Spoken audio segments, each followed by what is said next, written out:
Center for Indigenous Peoples Research and Development, CIPRED, has been putting every effort to make sure the unheard voices of Indigenous peoples are heard at the Conference of the Parties of the United Nations Conventions on Climate Change, Biodiversity, and Desertification.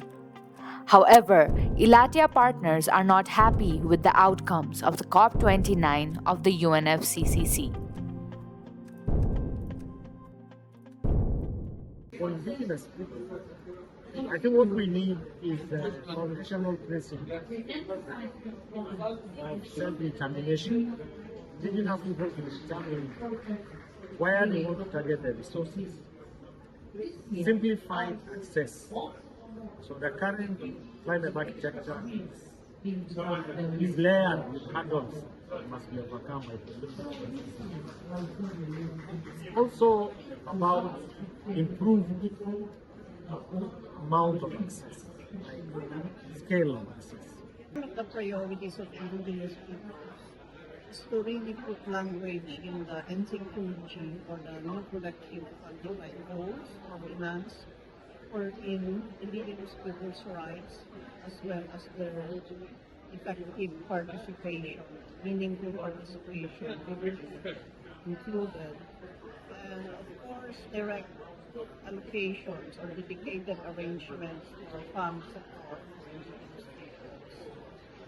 youth and women as vulnerable groups in climate change. I'm hoping to see that we get to talk about how climate finance is going to play a role in ensuring the inclusion of indigenous peoples in national plannings like NDC, the National Adaptation Plan, and perhaps maybe we can also include the National Biodiversity Strategy.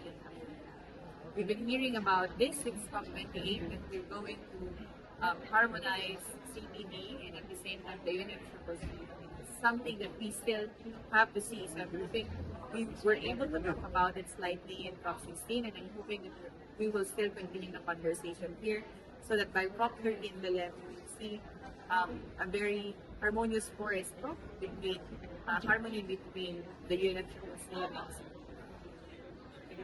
This dissatisfaction of the COP29 was also reflected back home in Nepal at various meetings by the government representatives as well as indigenous peoples.